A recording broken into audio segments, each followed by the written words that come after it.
Yes, students, we are just continuing our previous chapter. Now we are going to discuss that what is the inflation problem and policies. कौन सी policies measures हमको लेने चाहिए और inflation के time.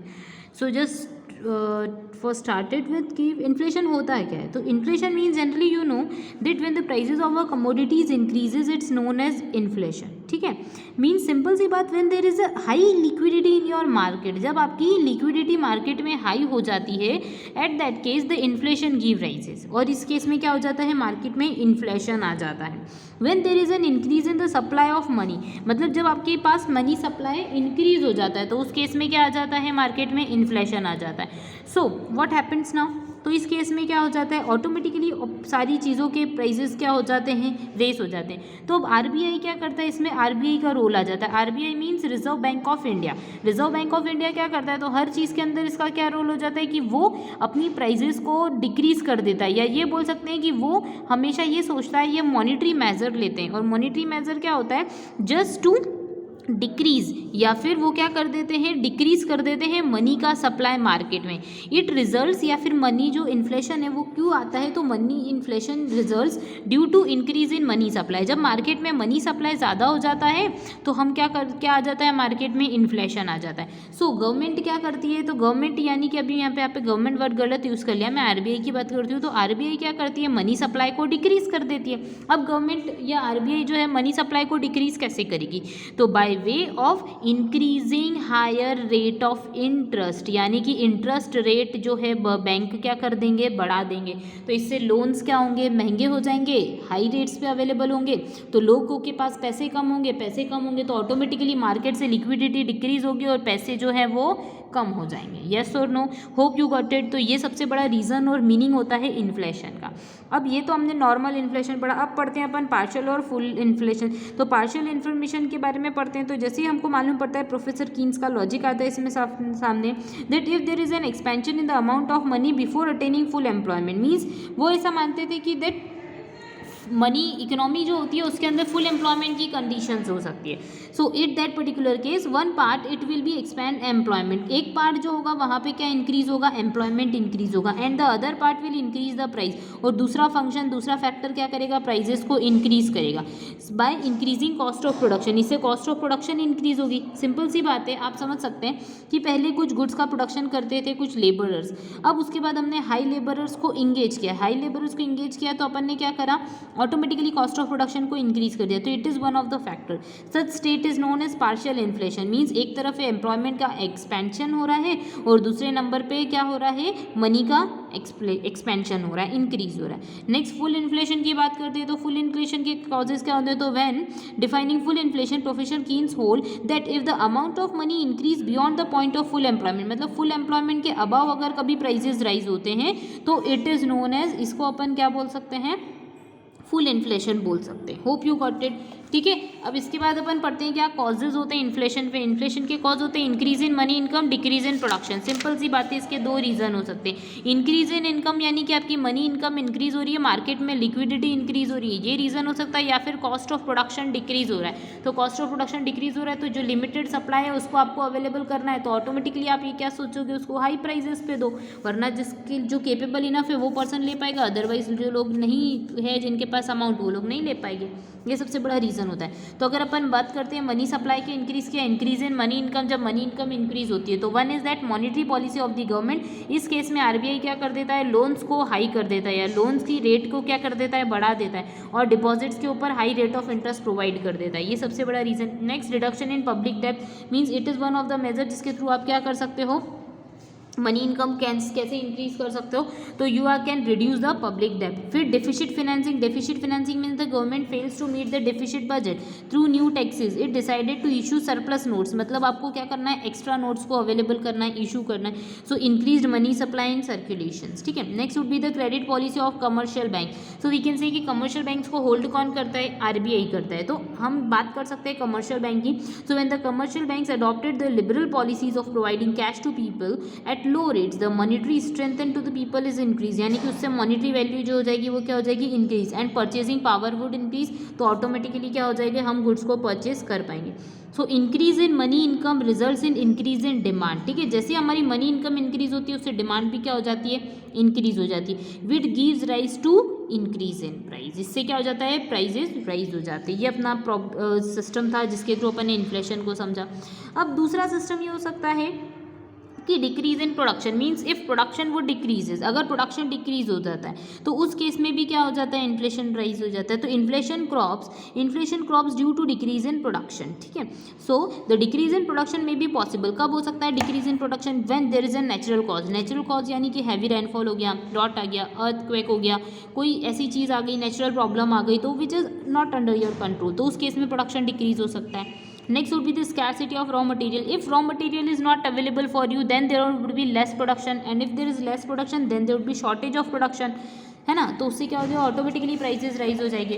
Next would be the taxation policy, means if government imposes heavy taxes on duties etcetera, अगर आपने production पे ऊपर या रॉ मटेरियल के ऊपर हैवी टैक्सेज इम्पोज कर दिए तो देन ऑटोमेटिकली प्रोडक्शन क्या हो जाएगी, कॉस्ट ऑफ प्रोडक्शन हाई हो जाएगी। Techniques of production, means if there is an old technique and which had been replace by new one, then you required heavy investment, है ना। तो कभी टेक्निक्स ऑफ प्रोडक्शन में चेंज या फिर obsolescence हो गया ओल्ड टेक्निक से, तो it is one of the reason which says you that कि there may be decrease in production. Next would be the industrial disputes, तो काफ़ी इंडस्ट्रीज में डिस्प्यूट्स चलते हैं, जैसे there is an always possibility of disputes between the employer and employee, so there में भी employer and employ के बीच में अगर कभी कोई डिस्प्यूट होता है तो in that case production automatically decrease होता है। ओके अब अपन पढ़ते हैं इन्फ्लेशन जो है उससे रिलेटेड अपन आगे का कॉन्सेप्ट पढ़ते हैं। तो इन्फ्लेशन का सबसे इकोनॉमिक इफेक्ट क्या होता है, तो इफेक्ट ऑन प्रोड्यूसर्स, सिंपल सी बात है, प्रोड्यूसर्स के ऊपर बहुत बड़ा इफेक्ट होता है इन्फ्लेशन का, क्योंकि during the inflation the cost of production doesn't increase, ठीक है। तो बट द सिंपल सी बात है कि द मैन्युफैक्चरिंग गुड्स इंक्रीज हो रहे हैं due to inflation, but the cost of production doesn't increase. The increase in the price is an extra benefit to the producer. इससे इकोनॉमी को तो नुकसान हो रहा है बट प्रोड्यूसर्स को एक्स्ट्रा बेनिफिट हो रहा है। इफेक्ट ऑन कंज्यूमर्स, तो कंज्यूमर्स के लिए क्या है, तो जो पर्सन की स्टेबल इनकम है वो लोग अर्न कर ले पाएंगे गुड्स को, अदरवाइज जिस लोगों की इनकम कम है वो लोग उस चीज़ को गुड्स को परचेस नहीं कर पाएंगे।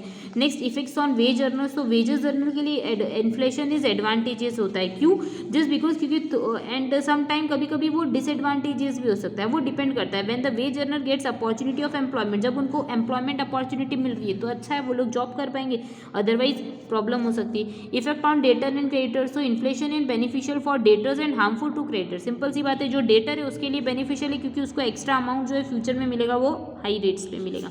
Okay, so these were some problem arises in case of inflation. अब अपन स्टूडेंट्स आगे का कॉन्सेप्ट पढ़ते हैं, तो आगे का कॉन्सेप्ट हमको इंफ्रास्ट्रक्चर से रिलेटेड कॉन्सेप्ट होता है। तो इंफ्रास्ट्रक्चर के बारे में पढ़ते हैं, तो मीनिंग ऑफ इंफ्रास्ट्रक्चर क्या होता है, तो infrastructure refers to those basic facilities which are essentials for economic and social development of a country. जब हमारी इकोनॉमी का सोशल या हम डेवलपमेंट करते हैं तो उस केस में जो भी रिक्वायर्ड रिसोर्सेज होते हैं they would be consist of your infrastructure, जैसे रोड्स होते हैं, ब्रिड्ज होते हैं, ठीक है, बहुत सारी चीज़ें होती हैं, तो they all are infrastructures. So next अपन बात कर सकते हैं जैसे इंफ्रास्ट्रक्चर की कैटेगरी में क्या आता है, तो पावर और एनर्जी आता है, ट्रांसपोर्ट आता है, कम्युनिकेशन आता है, क्रेडिट फैसिलिटीज़ आता है, एजुकेशन एंड हेल्थ सेक्टर्स आते हैं, अदर फैसिलिटीज़, ये सारी चीज़ें हमारे लिए क्या होती है, इंफ्रास्ट्रक्चर। तो इंफ्रास्ट्रक्चर को basically we can distribute in two parts, one is economic, next is social. If we talk about economic infrastructure then it includes the transport, communication and energy, and social infrastructure would includes health, education and housing. Next would be कि economic infrastructure जो होते हैं ना वो directly support कर सकते हैं economy के डेवलपमेंट से related, but they are indirectly supporting. जैसे हेल्थ अच्छी होगी तो या एजुकेशन सिस्टम अच्छा होगा तो उससे क्या होगा कि एम्प्लॉयमेंट अपॉर्चुनिटी मिलेगी। तो एक तरीके से एसिड्स होते हैं, अपन ये बोल सकते हैं कि simply infrastructures are the assets of a nation, nation के एसिड्स होते हैं। Okay, so these were the point of difference between, ठीक है, होप यू गॉट इट, ये चीज़ आप पढ़ सकते हैं। आगे जनरल इंपॉर्टेंस से पढ़ते हैं इंफ्रास्ट्रक्चर की कि क्या इंफ्रास्ट्रक्चर इकोनॉमी के लिए कुछ कंट्रीब्यूट करता है क्या, तो yes, it helps to increase the productivity in agricultural and industrial sector. मतलब ये क्या करता है, प्रोडक्टिविटी को इंक्रीज करता है। जस्ट अज्यूम अगर आपके यहाँ ट्रांसपोर्ट अच्छा है तो आपके जो गुड्स आपने विलेजेस में प्रोड्यूस करें उनको फर्दर आप सेल कर पाओगे। अच्छा है, अगर ट्रांसपोर्ट नहीं है तो आपको अच्छी कॉस्ट पे वहाँ पे अवेलेबल नहीं हो पाएंगे, आप ट्रांसपोर्ट नहीं कर पाओगे, सेल नहीं कर पाओगे, मूव नहीं कर पाओगे, ये प्रॉब्लम होती है। Next, the GDP increases and the entire economic growth is accelerated with the help of infrastructure facility. Infrastructure facility से क्या होता है, हमारा ग्रॉस डोमेस्टिक प्रोडक्ट है वो ऑटोमेटिकली इंक्रीज होता है क्योंकि वो प्रोडक्शन में कंट्रीब्यूट करता है। Next would be it generates employment opportunity for labour force, labour force के लिए एम्प्लॉयमेंट अपॉर्चुनिटी आती है। Next, it helps in expansion of the market to a considerable extent. एक लेवल तक मार्केट के अंदर भी क्या होता है, एक्सटेंशन होता है। Okay, so these were the benefits जो इंफ्रास्ट्रक्चर के डेवलपमेंट से रिलेटेड थे। आगे अपन पढ़ते हैं इंफ्रास्ट्रक्चर डेवलपमेंट के बाद हम पढ़ते हैं transport services.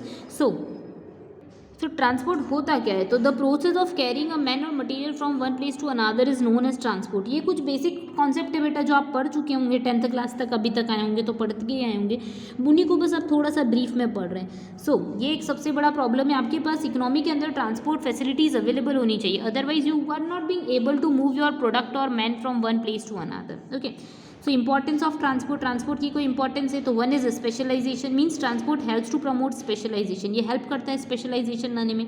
Next would transport would leads to industrialization, अगर आपके पास बेटर ट्रांसपोर्ट होगा तो you are going to provide cheap materials, ठीक है, आपको चीप मीन्स ऑफ ट्रांसपोर्ट आपके पास अवेलेबल होंगे तो you can easily make use of it. Next would be the agricultural development, तो transport promotes the transformation and diversification of agricultural sector। जैसे आपको भी मैंने एग्जांपल दिया ही था कि आपके पास गुड्स तो प्रोड्यूस्ड हो गए but you want have a transport facility, आपका इंफ्रास्ट्रक्चर अच्छा नहीं था, तो उसी के अंदर एक एड का काम करता है, एक हेल्प का काम करता है transport. Next would be the expansion of trade, तो it leads to increase your trade, means buying and selling of goods and services, ठीक है, ट्रेड हम इसी को बोलते हैं। तो आपका ट्रेड क्या होगा? एक्सटेंड होगा, इंक्रीज होगा, इंटरनेशनल लेवल पे भी और नेशनल लेवल पे भी, अगर आपका इंफ्रास्ट्रक्चर और ट्रांसपोर्ट फैसिलिटीज अच्छी है तो।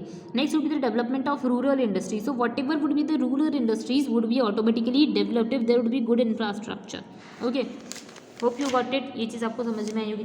तो हमारा जो ट्रांसपोर्ट सिस्टम है उसके काफ़ी बेनिफिट्स होते हैं। So reductions in the disparities between rural and urban region, तो जो भी रूरल और अर्बन एरिया उनके बीच में जो डिस्पैरिटीज़ आ रही है हम उसको रिड्यूस कर सकते हैं। नेक्स्ट इज प्राइस स्टेबिलाईजेशन, तो price stabilization means there would be the automatically stabilization means fixation of the price. So transport brings about the price specialization, the fluctuations in the prices are controlled by the quick means of transport, ठीक है। सो अगर कभी prices किसी चीज़ के high हो रहे हैं तो वहाँ पे हाई क्यों हो रहे हैं? क्योंकि उनके पास सप्लाई नहीं होगा, तो अपन इजीली जहाँ पे प्रोड्यूस्ड गुड्स है वहाँ पे अपन इजीली सप्लाई कर सकते हैं, तो price could be stabilized. Next would be the usefulness for special industries, तो transport for some type of industry it is very useful and essential services, ठीक है। होप यू गॉट इट, ये चीज़ आपको समझ में आई होगी। सो इनसे रिलेटेड पॉइंट्स है जो अभी हमने पढ़े कि ट्रांसपोर्ट के क्या बेनिफिट्स थे। अब अपन पढ़ते हैं कम्युनिकेशन सर्विसेज। सो स्टूडेंट आपको पता ही होगा communication means transfer of fact and figure from one person to another. So for the purpose of communication what do you need some type of sources, just like हम बात कर सकते हैं कि communication service would consist of post and telegraphs, telecommunication हो सकता है, broadcasting हो सकती है, television means any type of system which you are going to use to transfer your views fact और इन्फॉर्मेशन, ठीक है। So there are various types of services, ठीक है। सो टेलीग्राम सर्विसेज के बारे में आपको पढ़ना बहुत जरूरी है। एज यू नो दैट कि telegram services were first established in 1851 for the Diamond Harbour of the Kolkata and therefore it would extended to the Agra and Kolkata, ठीक है। So today telegraph services stopped and fax has been replace the telegraphic system. जैसा आप लोग जानते हैं कि पहले telegraph चलता था और उसको रिप्लेस करके अब क्या हो गया, फैक्स का सिस्टम आ गया कि आप इजीली किसी भी पर्सन को कर सकते हो, और अब उससे भी अच्छा तो मेल का सिस्टम आ गया, फिर you can easily mail your data और your any type of thing which you want to share. Communication services भी हमारी इकोनॉमी के अंदर बहुत अच्छी होनी चाहिए सो दैट अपन इजीली इन्फॉर्मेशन अवेलेबल करवा सके। Next would be the energy, so the sources of energy play a dominant role in development of an economy. Just like हम बात कर सकते हैं India is far behind other Nations in the world in respect of the sources of energy. Energy जो होती है वो बहुत इंपॉर्टेंट रोल प्ले करती है। ओके, जैसे आप लोग जानते हैं the sources of energy are of two type, traditional sources और non traditional sources. So if we talk about the traditional sources of energy like coal, electricity, mines, oils etcetera, और non traditional sources के अंदर atomic energy, solar energy, wind energy, biogas etcetera आता है, ठीक है।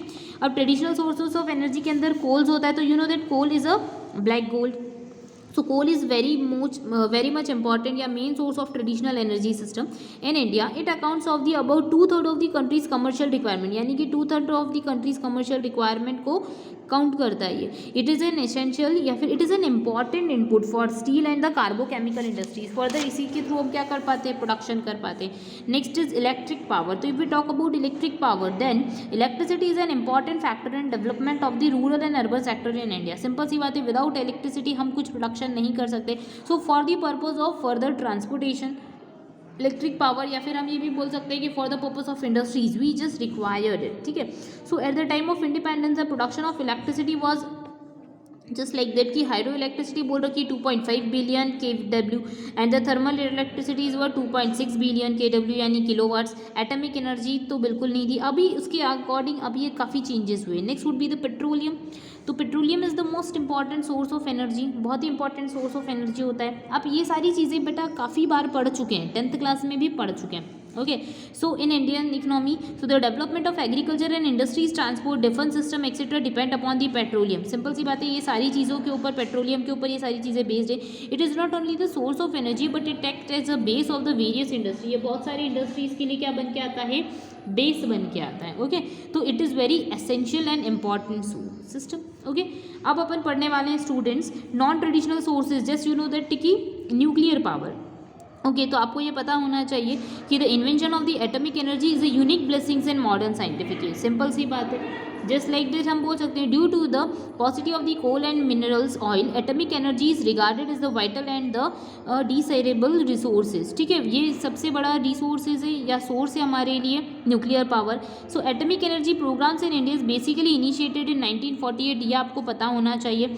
And it was established with the name of the atomic energy commission under the chairpersonship of doctor Homi Jahangir Bhabha. Homi Bhabha हम बोलते हैं इन्हें। Atomic energy program was introduced in 1954 to ensure the uranium and the thorium resources and atomic power generation. In 1957 atomic energy organisation हुआ establish. ठीक है, मुंबई में establish हुआ था। और हम बात भी कर सकते हैं कि presently the organization is known as Bhabha atomic energy research centre. Hope you got it, ये चीज़ आपको समझ में आई होगी। अब हम बात करते हैं सोलर पावर के बारे में। तो सोलर पावर जो होता है वो क्या होता है, तो under this process solar heat is converted into energy. इससे हम क्या करते हैं, सोलर हीट को काय में कन्वर्ट करते हैं, एनर्जी की फॉर्म में।